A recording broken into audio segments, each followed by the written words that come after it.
Assalamualaikum, waalaikumsalam warahmatullahi wabarakatuh. Saya lihat Ustadz orangnya sangat percaya diri. Bagaimana cara mengatasi sifat pemalu, minder dan rendah diri? Terima kasih Ustadz. Astagfirullahaladzim, astagfirullahaladzim, astagfirullahaladzim. Saya mohon ampun kepada Allah Subhanahu wa taala bila ada yang dilihat oleh orang lain berupa hal-hal yang terlihat baik dan sebagainya, tapi ternyata juga saya belum bisa memenuhi seperti apa yang terlihat. Maka semoga Allah mengampuni kekurangan-kekurangan itu, memaafkan dan memberikan bimbingan supaya menjadi lebih baik. Ya, teman-teman sekalian, membangun kepercayaan diri pada hal yang positif itu tidak diikat dengan profesi seseorang, ya, atau tugas seseorang. Ya, kepercayaan diri itu tidak melekat kepada seorang ustadz saja, kiai saja, ya, seorang habib misalnya, seorang guru. Tidak, tapi semua kalangan sepanjang mengerjakan nilai kebaikan mesti membangun kepercayaan diri yang kokoh pada dirinya untuk komitmen mengerjakan kebaikan itu, sehingga melahirkan motivasi kuat untuk melakukannya, mengerjakannya siapapun dan apapun yang ia kerjakan. Apakah ia misalnya dia di birokrat, ya, di dunia birokrasi, apakah di dunia diplomasi, apakah seorang pebisnis, seorang pedagang, seorang perawat, dokter, insinyur, bahkan misalnya dosen, guru, mahasiswa, atau juga pekerjaan-pekerjaan yang dilakukan pada umumnya masyarakat, ya, baik bertani, berkebun misalnya dan sebagainya. Semua butuh kepercayaan diri, dibangun sepanjang dikerjakan itu baik, ya, sepanjang yang dikerjakan itu baik. Nah, sekarang membangun kepercayaan diri itu seperti apa? Maka dimulai dengan hadis Nabi Muhammad SAW yang diriwayatkan oleh sahabat Umar bin Khattab radhiyallahu taala anhu, haddatsana qala, ya kan, an Abi Hafs عن أبي حفص عمر بن الخطاب رضي الله تعالى عنه قال قال رسول الله صلى الله عليه وسلم إنما الأعمال بالنيات وإنما لكل امرئ ما نوى فمن كانت هجرته إلى الله ورسوله فهجرته إلى الله ورسوله يا فمن كانت هجرته للدنيا يصيبها أو امرأة ينكحها فهجرته إلى ما هاجر إليه. Itu kan rawahul Bukhari. Maka di sini Nabi memberikan tips kepada kita semua, pesan yang sangat kuat. Seseorang itu kalau ingin mengerjakan sesuatu, kembalikan kepada motivasi terkuat dalam dirinya, ya, yaitu niatnya. Jadi ada 3 tahapan kita mengerjakan sesuatu itu berdasar dari dasar hati kita dulu. Yang pertama ada keinginan, ya. Yang kedua ada tekad, yang ketiga ada niat. Nah, keinginan itu disebut iradah namanya. Setiap orang tuh ingin pada segala yang baik. Jadi kalau Anda tanya, mau nggak ke surga? Semua jawab mau. Ingin nggak haji tahun ini? Semua orang ingin. Ya, tapi apakah setiap yang punya keinginan punya tekad? Belum tentu. Ya, tekad itu azam namanya, azimah, punya tekad. Baik, saya ingin ke surga, saya punya tekad yang kuat untuk bisa mendapati itu. Ya, nah tekad ini akan menurunkan turunan-turunan sampai nanti ke niat. Ya, sama persis saya pengen haji nih tahun depan, pengen banget, ya. Beda dengan yang sekedar ingin. Kayak ingin haji, ingin saja, tapi punya tekad, dia ingin mewujudkan keinginan itu. Nah, tahapan mewujudkan tekad tuh ke selanjutnya disebut dengan niat. Ada usaha pendahuluan, ya, nabung dari sekarang, terus berikhtiar, ya, ikhtiar yang optimal sehingga apa yang kita tekadkan itu bisa tercapai. Ingin ke surga, alhamdulillah, bertekad, apa surganya nih, Firdaus, maka kita siapkan, ya, berniat betul-betul, bikin tekadnya itu terwujud dalam bentuk perencanaan awal, perbaiki diri, boleh berhijrah, ya, berhijrah mendekat, meninggalkan yang buruk. Hijrah itu meninggalkan kebiasaan yang kurang baik, yang tidak Allah sukai, kepada kebiasaan baik yang Allah dan Rasulnya sukai. Itu poinnya. Jadi hijrah itu bukan menuntut kita pindah kepada suatu tempat tertentu, ya, kecuali kalau di tempat kita beraktivitas itu sangat tidak kondusif sekali.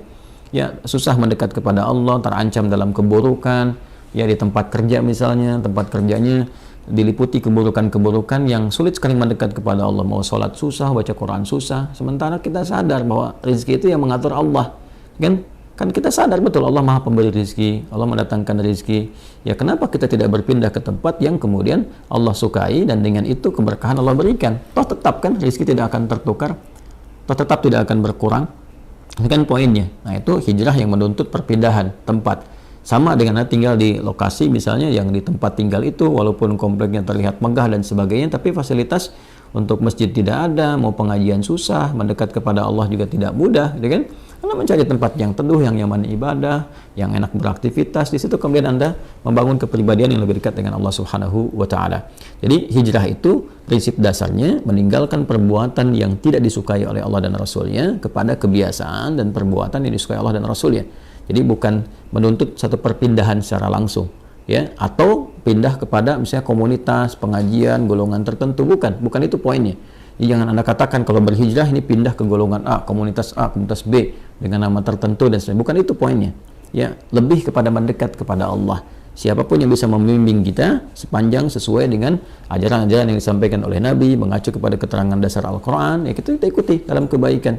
Ya, tanpa harus mencela atau menepikan orang-orang atau golongan-golongan lain tertentu. Nah, dalam konteks berpindah ini, maka lakukan semua karena Allah. Ya, motivasinya karena Allah dulu, nanti supaya dibimbing oleh Allah. Karena nanti orang melakukan sesuatu itu banyak motifnya. Ya, tadi kata Nabi kan, "Faman kanat hijratuhu lidunya yusibuha", ada yang karena materi dunia.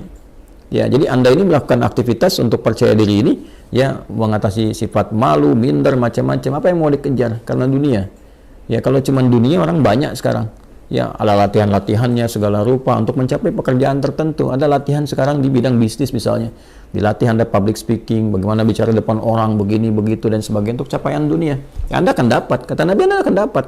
Ya, tidak ada kesalahan di dalamnya, sepanjang dicari itu baik, tapi belum tentu ada pahala untuk bekal pulang. Nah, niat itu menentukan apakah apa yang akan kita cari ini disukai oleh Allah, sehingga punya bekal akhirat, value-nya value akhirat, atau cuma dunia saja.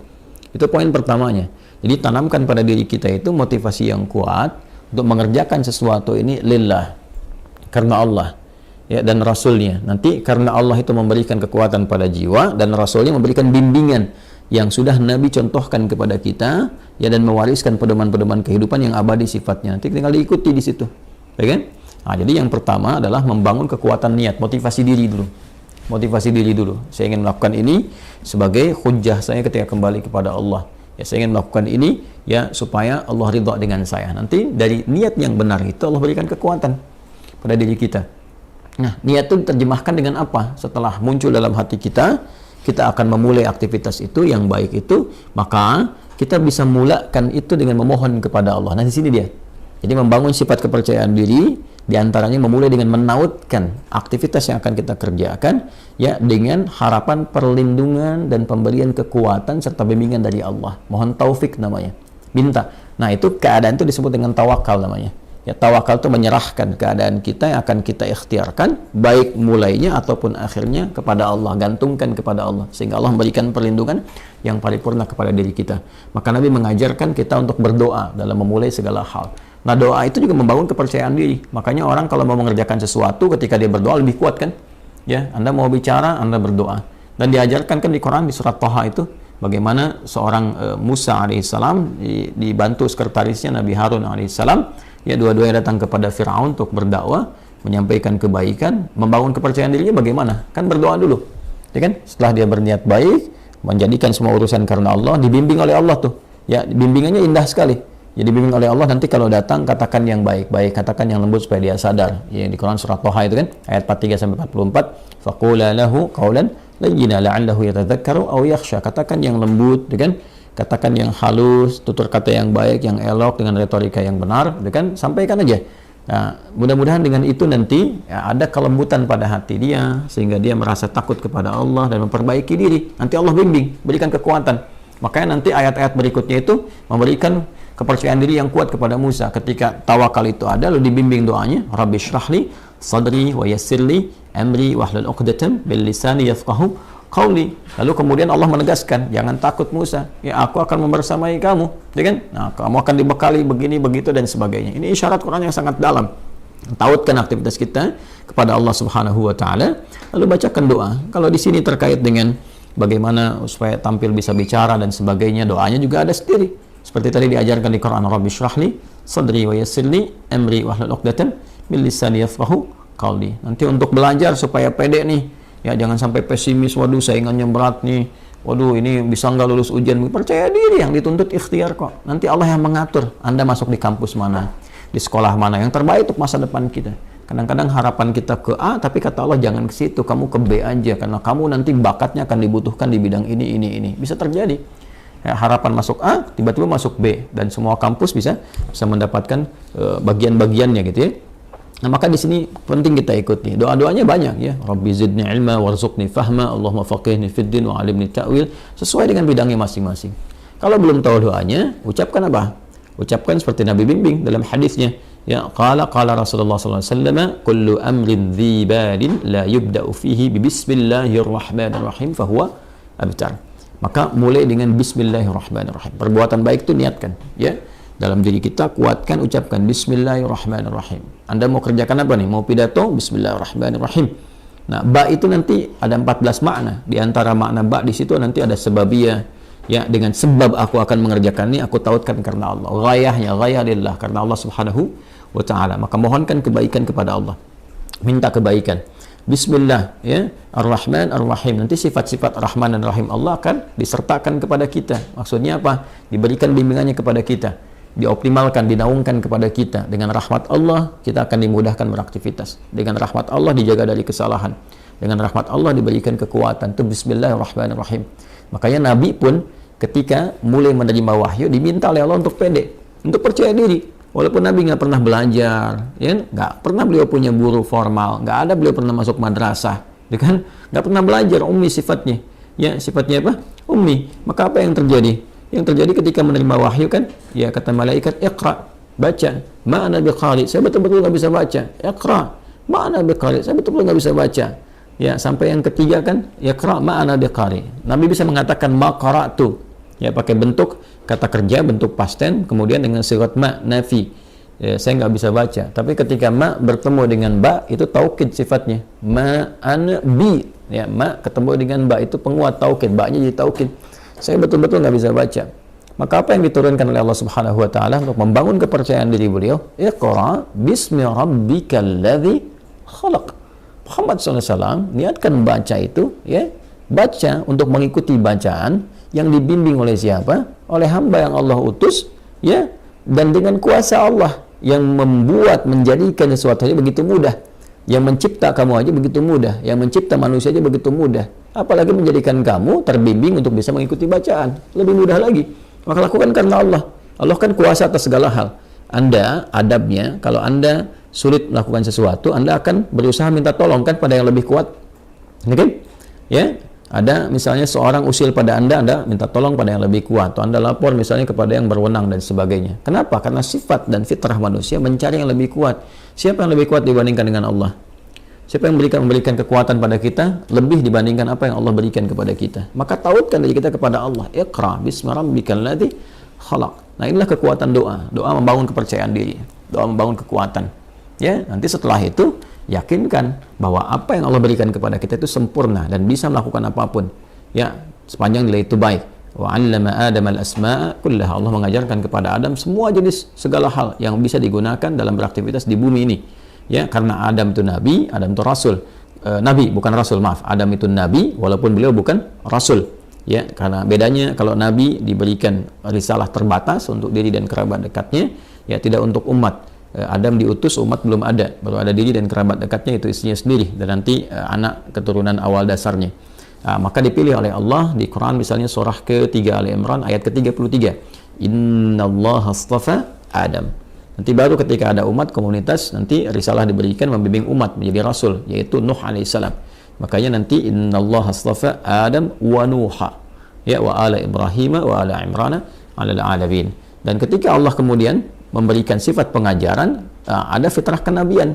Fitrah kenabian itu diajarkan secara langsung. Semua diajarkan, segala hal yang terkait dengan kebutuhan membangun risalah di muka bumi ini. Jadi nabi, rasul diajarkan, semua diajarkan. Nah, tapi mereka manusia. Kita manusia, kita bukan nabi, kita bukan rasul. Kita manusia, kita bukan nabi, kita bukan rasul. Maka sifatnya potensi ditanamkan pada diri kita. Jadi di dalam diri kita ini potensinya banyak sekali bakatnya. Ya, dan kita harus yakin, percaya diri, bakat apapun yang dibutuhkan untuk memberikan maslahat pada kehidupan kita di bumi ini bisa dicapai. Jadi di sini ini ada kemampuan dalam diri kita ini. Ya, untuk menjadi ahli fisika kah, kimia kah, matematika, ya dalam saat yang bersamaan ahli Quran, ahli hadis, mau bicara apapun. Coba lihat manusia tuh, lidahnya Masya Allah. Diajarin bahasa ini bisa, bahasa Inggris bisa, bahasa Arab bisa, bahasa Cina bisa. Ya, macam-macam tuh. Itu dari lidah, dari bahasa aja. Coba lihat bagaimana Allah memberikan kemampuan kepada kita dengan memori yang sangat luar biasa untuk bisa mengingat dan hafal benda-benda. Anda itu luar biasa. Coba kalau Anda mau kumpulkan benda-benda di lingkungan Anda aja, Anda bisa ingat tuh. Ya, benda-benda lingkungan kita bisa kita sebutkan 1, 2, 3. Berapa banyak memori kita, kapasitasnya. Artinya kita ini makhluk yang sangat unik. makhluk yang sangat istimewa. Laqad khalaqnal insana fi ahsani taqwim. Quran surah 95 ayat keempat itu. Allah bersumpah dengan 3 risalah. Risalahnya Nabi Isa alaihissalam, Nabi Musa alaihissalam, Nabi Muhammad sallallahu alaihi wasallam. Ya. Wattini waz-zaitun, dengan Nabi Isa alaihissalam, watturi sinin, Nabi Musa alaihissalam, wa hadzal baladil amin, ya Nabi Muhammad sallallahu alaihi wasallam. Laqad khalaqnal insana fi ahsani taqwim, dan pakai lam dan qad, pakai taukid dan tahqiq untuk menunjukkan kesempurnaan secara fisik aja udah sempurna tuh penciptaan manusia. Fisiknya sempurna, akalnya sempurna, potensinya sempurna. Tinggal kita membangun kepercayaan diri bahwa dengan kesempurnaan ini kita bisa mencapai itu. Kita bisa percaya pada diri kita dan tauhidkan kepercayaan itu kepada Allah Subhanahu wa taala. Maka itu di antara cara yang terbaik. Kemudian setelah itu ikhtiar dan belajar secara bertahap. Ya, latarkabunna tabaqan an tabaq, step by step. Barangkali di sini nanti akan ditemukan beberapa kekurangan yang Allah tampakkan untuk diperbaiki. Jadi kalau salah wajar, namanya baru belajar. Ya, kalau sudah pintar ya wajar kalau nggak salah lagi. Kan kita baru belajar nih. Belajar bicara ada salah, wajar. Ya, saya saja bisa salah. Ya, dan pasti salah karena manusia kan sifatnya. Tadi barusan kan salah. Ya, salah ada slip of tongue misalnya, ketidaksengajaan, atau bahkan pikiran lebih cepat duluan, lisan baru bisa mengikuti, mungkin terjadi. Ya, atau memang betul-betul salah dan harus dikoreksi. Ya, tidak ada yang sempurna. Karena itu disebut dengan insan, kata Ibnu Abbas radhiyallahu taala anhuma, yang dikutip kemudian oleh Ibnu Mandzur dalam kitabnya Lisanul Arab, summiyal insanu insanan minan nisyan. Ya, disebutkan insan itu ya dari kata nisyan. Nisyan itu lupa. Ya, manusia itu akarnya insan seakar dengan nisyan, yaitu lupa. Li'annahu 'indama uhida ilaihi fanasiya. Karena ketika dia punya komitmen kadang dia lupa. Dia punya komitmen dengan Allah untuk menyembah, dia lupa, nggak nyembah Allah. Dia punya komitmen berbuat baik, dia lupa, nggak berbuat baik. Ya, makanya kalau ada orang berdusta, sebetulnya dia tahu dusta itu salah, cuman saat berdusta dia lupa. Ya, dia tahu korupsi itu salah, cuman saat korupsi dia lupa. Makanya lupa itu seringkali disandingkan dengan salah. Ya, nasiya itu lupa, nasitu saya lupa, nasina ya kita lupa, akhta'a itu salah, akhta'tu saya salah, akhta'na kita salah. Rabbana la tu'akhidna in nasina au akhta'na. Ya Allah, mohon jangan hukum kami kalau kami pernah lupa dan dari lupa itu jadi salah. Itu di Al-Baqarah ayat 286. Jadi nasiya itu lupa, nanti turunannya insan disebutkan setidaknya 65 kali kurang lebih dalam Al-Quran. Nah, ya, kadang repotnya makanan kita nasi. Nasi, banyak makan nasi, banyak lupa. Saya pernah waktu kuliah itu dosen kami tanya, "Ma makna kita apa artinya ini?" Kita jawab kompak, nasina ya Ustaz, kami lupa. Maka Ustaz kami respon, akaltum nasi katsiran fanasitum.